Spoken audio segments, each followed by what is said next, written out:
Now, UCC's Owen Downey is here as Electric Ireland today launched the GAA Higher Education Championships this season through their hashtag First Class Rivals campaign. Electric Ireland will use their social channels to spotlight players from across the championships in their Player POV series and continue to celebrate the unique alliances that form between county rivals as they come together in pursuit of some of the most coveted titles across GAA. Owen, good morning to you. How are you? Hi, how's it going? Playing for UCC, we talked to loads of players at the end of their career, and the opportunity that they had to play Sigerson or Fitzgibbon ends up being really special to them. I wonder, is that only in retrospect, or at the moment do you appreciate the fact that you get to play with players from other counties and it's just a totally different atmosphere? Oh yeah, it's a massive privilege to play with other players in different counties, I think I'm after becoming kind of very good friends with a lot of fellas in different counties, like a few of the tip lads, like Dar Stakeland, we're becoming kind of good enough friends, and I think that builds, that kind of builds a lot in yourself, because you can kind of learn a lot of things from them, and you can learn a lot of things from, I suppose, players within your own county too. But yeah, it's a massive privilege, really. Is there ever anything from your teammates who don't play Fitzgibbon who are like, what are you doing talking to that lad? We're supposed to be killing him, and yet you're pals with him? No, not really. There'd be a bit of slagging, right? There'd be nothing major, And do you, obviously you have very similar fields of experience. Do you actually talk hurling? Yeah. I'll not all the time, I'd say, as you well know, that my life doesn't revolve around hurling, but the large majority of it does. But I suppose we do talk about hurling a lot, but not everything revolves around hurling, I think, Yeah, because we talk about a lot of things, really. There's stories from the Lions, famously Paul O'Connell went away and learned a new tackle technique from Justin Tipperick, and all the Irish players obviously went and were part of a successful Lions tour and had to share all their information. So you do have to be giving as well at the same time in the dressing room when you're representing UCC. So there has to be a level of honesty. Yeah, definitely. I suppose that's the kind of hard thing about it all, you're trying not to give away too much about yourself, because also you're trying to play intercounty and I suppose juggle intercounty and playing with UCC. So at the same time, you're trying to hang on to what you have, but you also want to win the Fitzgibbon. So I think juggling that is a small bit of a balance, but no, we all kind of share our skills and our secrets, kind of, just to better the team and give ourselves the best possible chance to win the Fitzgibbon, Yeah, and the other thing is, it's not like there isn't reams and reams of video analysis done on you by your opposition. So it's not like you're going to suddenly not do something that you've been doing all your life. Yeah, exactly. Yeah, that's kind of it. All of my secrets are out there now, and likewise with a lot of the other players I play with. So there's not much I can hide. Where's your fitness at the moment, on in terms of? I don't mean from an injury point of view. I mean, who's managing that with the cross between your club, your county, and now UCC? I mean, it has to be a management element of that. You can't just get flogged for the sake of it. So does that lead to little scraps with coaches, or are you totally in control of that as an athlete? I suppose I think Cork in general would take main control of all of that. They would kind of have the final say. But I think, so obviously I'm going to play the Fitzgibbon. But I think when it comes to training, I think the Cork training comes in higher priority. So mainly, I would say I suppose we're fit enough at the moment. Obviously, we get fitter as the year goes on. But we kind of done a tough slog, I suppose, before the Christmas, and I'd like to think it's kind of standing to us, really. Although the game last night didn't go too well, I think fitness levels were kind of high at the moment. So we have a great S&C in Ian Jones at the moment, and he's taking care of most of that. And in terms of the training for UCC, how difficult is it to actually get everybody together, able to train in advance of a game? Yeah, that's kind of a bit of a struggle, right, between, different intercounty managers leaving certain fellas off, and I know from my own experience that Ben is really accommodating to us, and likewise with Pat last year, they're really accommodating they'll leave us go down whenever the time is right, so. You said there your life doesn't revolve around hurling, although a lot of it does. Did you get a chance to get away? I think you travelled a bit over the last while. Yeah, we went away on the team holiday to Cancun for about, I think, 8 or 9 days there in November. And how was that? Yeah, it was very enjoyable. In fairness, yeah, it's just good to get away and just kind of forget about the hurling life altogether. Like as much as we all love it, it's great to kind of just think about other things and just enjoy your life. We had David Hyland on yesterday, and he was listing off all the managers that he had worked with at various stages. It's kind of a who's who of in Gaelic football. His first experience of inter-county life was under Kieran McGeeney, who was also his under-20 manager, and he just talked about how McGeeney was big on the bond of the team, and that has to be unbreakable if the team is going to make it. He said that a lot of it is on emotion, and maybe the sports psychologists actually would try and steer you away from that, because that can lead you good places. It can also lead you bad places.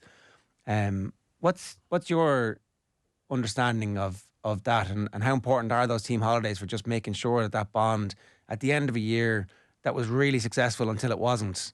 How do you kind of deal with that side of things and make sure that this is now the start of something new, as opposed to there being a hangover from last year?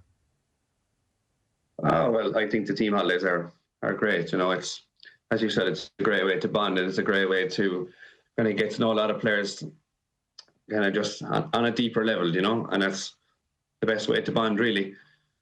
But as you said there, kind of the psychologists, we have our own psychologist who's working really hard with us, Jerry Hussey, and he's working really hard with us to create a bond within the team, an unbreakable bond. So, we're trying our hardest as well, to kind of even better ourselves in that bond that we already have, Yeah, and how does that work?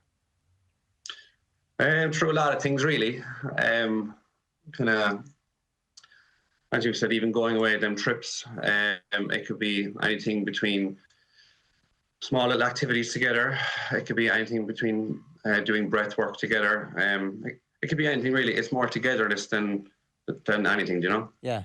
It's even at the breakfast table, sitting with a different lad and actually understanding him, and then deep into injury time, you look over your shoulder and that lad you sat with 6 months ago when you had, it could even be the little joke. It's them little moments that's where people see a team holiday and they think piss up straight away, or must be. But it's actually the little moments you get, whether it's the cup of coffee with someone, the cup of tea, or a fella spills a drink, and it's that little laugh that becomes such a big pivotal moment in the team that makes no sense to the outsiders. That's how I see it. I don't know about you. Yeah, no, I agree. Like, even the small moments, like as you said, let's just say someone knocking over their coffee, or something like that. Like, you might just have a laugh, and then you might just create this small little bond with a fella that you didn't think you were so close with, Yeah.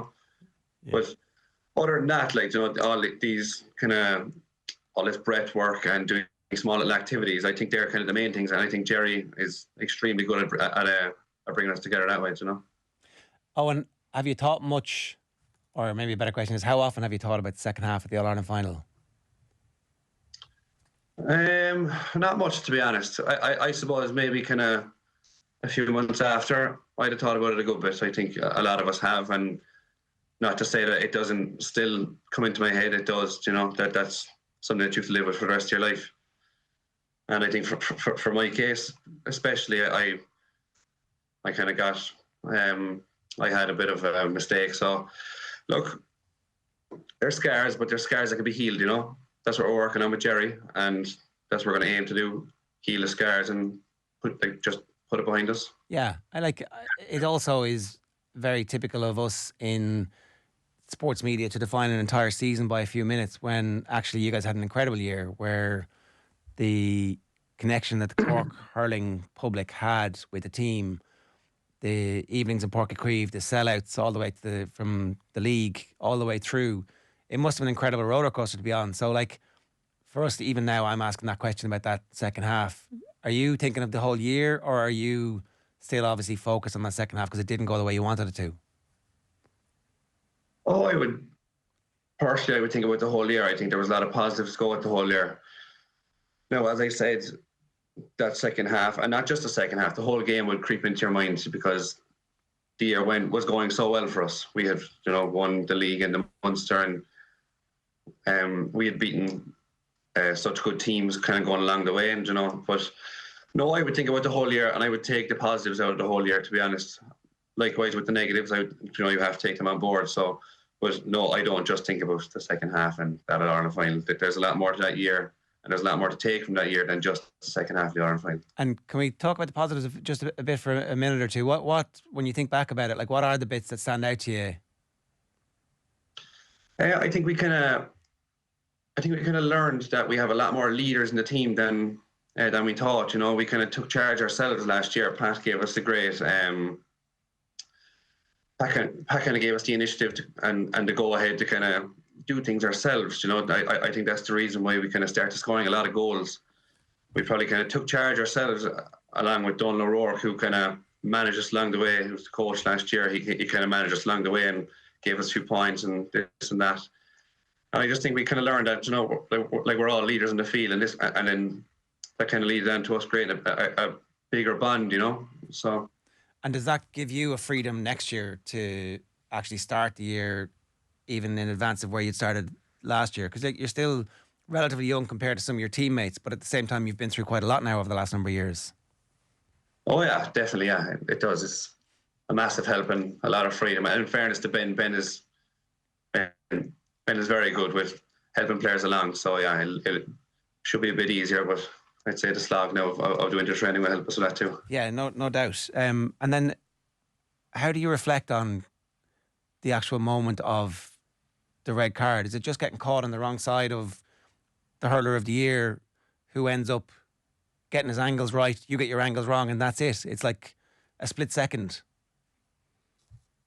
Yeah, I suppose. Yeah, it kind of went just like that. It went like the clicking my fingers, and I was off the field. But yeah, I think I wasn't really expecting the ball to come in so high. I was out in front. I'm expecting kind of a lower ball, because that's what was happening in the few games or a few moments beforehand, and even in games beforehand when I had marked him. So I wasn't really expecting the ball to come in high, and look, I was just caught on the wrong side, and I was on a yellow card already, and what happened. Yeah, and here's the thing: you, as you say, you need to park it and move on. How do you park something like that?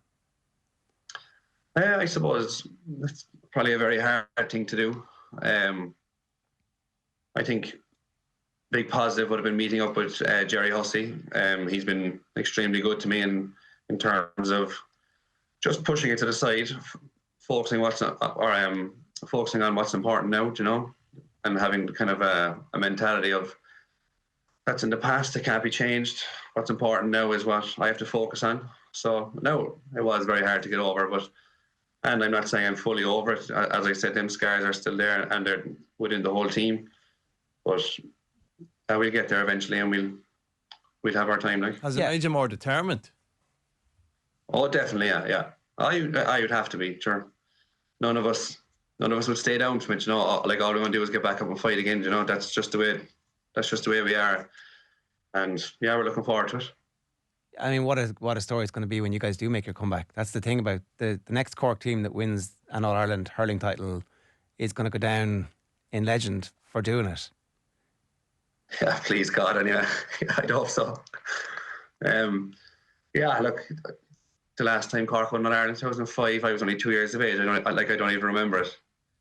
So, I'd hope that we win one, and as you said, we might go down in history or whatever, but that's not on our minds at all. We just want to, for ourselves, just kind of win it, just to know that we can do it, just to know that we can win All Ireland, bring it back here, and enjoy the kind of reward of it all. The end of Pat's time and the start of Ben's time, obviously there's a sense of loss and a period of mourning whenever somebody as important to Cork hurling goes. Does it help the fact that so many of you had actually worked with the new manager previously at underage level to bring that continuity, but also a sense of, okay, we need to take our time to make sure that we've we've paid testimony to the effort and time and energy and love that Pat gave, but actually something new has to start now as well. Yeah, definitely. Look, Pat was unbelievable to us. I think you would have heard kind of throughout last year and the year before that, like, we absolutely love Pat. He was brilliant. What he did for us and what he did for his own management team was absolutely extraordinary. So credit to Pat. That's all we can say. Thanks a million. He was unreal to us. But yeah, as you said, Ben coming in and so many of us work on him is a massive positive. You know, it's kind of a, how do I say, kind of more like a lot of fellas would feel a bit more comfortable because they have been with him before. Whereas when a new manager comes in that nobody knows, everybody's kind of a bit nervous. What's going to happen here? Well, you know, but yeah, it just takes a bit of adapting as well. Like, as much as we all know Ben, it takes a small bit of adapting too at the same time. Even for Ben himself, I'd say, you know, he hasn't done this before. So it just takes a small bit of adapting. And when we get it right, we get it right. And that's great. You know? Yeah. Yeah. One last question on UCC. Some of your opponents are absolutely stacked. I think poor Maynooth took an absolute shellacking last night from one of the Limerick sides who have, like, you know, it looks like they'll go down as one of the greatest college teams of all time. Your team's pretty good? Yeah, I'd say we're decent enough, to be honest. Yeah, hopefully we can rattle ourselves. We're playing CIT or MTU tonight, and look, all I can say is I'll focus on us at the moment. I won't be focusing too much on the other groups. If we can get over MTU tonight, that's the main thing. Is this your third year playing? Yeah, this is my third year playing now. I didn't get to play too much in the last 2 years because of injuries and stuff. I had a few injuries. I played 2 semi-finals. I've kind of made it back 2 semi-finals, but we've lost both of them. But yeah, this will be my third year, and hopefully we can do it. And one of your last years, you don't get to play too many years at this, do you? Or are you going to be looking at one of those long PhDs? I would like to do a Masters now. What I'm going to do a Masters, and I don't know, but I would like to have another year playing Fitzgibbon. Yeah, I'd only be delighted to play for UCC again. That leads me, last question, Chair, sorry, just real quick. You live like an athlete, you live like a professional sportsman, and obviously you have your club, Glenn, but if you played soccer, you'd be a full-time athlete, or if you were, you know, whatever the comparable sport was, you'd probably be a full-time athlete. And because of the way the club game and the inter-county game, we only see you for a short period of time, and then you disappear off someone like Moya's radar until it comes again. Do you ever crave that sort of full-time athlete? Do you ever look at and get jealous almost? Not jealous, but envious of those full-time athletes? I suppose, in ways, like, but no, not really. I wouldn't change anything about the sport at all. I wouldn't. Personally, I wouldn't. I enjoy what it is. You know, I enjoy the even $3,000 a week playing for a League of Ireland team. You wouldn't want that. Sorry? $3,000 a week playing for a League of Ireland team. You wouldn't want that. No. You get me point though. Do you not crave the full time? Yeah, I completely get that, and I understand that the money in, let's just say, soccer is incredible. And now, there's nobody saying I wouldn't take it, but I still wouldn't change the sport. You know what I mean? I kind of think that sport is built on pride and passion, and so I'm not to say that money would take away from that, but I just kind of think, don't fix what's not broken, you know. Owen, great stuff. Thanks a million for joining us this morning, and best of luck with the season. Cheers. No bother. Thanks a million. That's Owen Downey, UCC and Cork's Owen Downey there. Electric Ireland launching the GA Higher Education Championships this season through their hashtag First Class Rivals campaign. Electric Ireland will use their social channels, spotlighting players from across the championship in their Player POV series, and continue to celebrate the unique alliances that form between county rivals as they come together in pursuit of some of the most coveted titles across GA.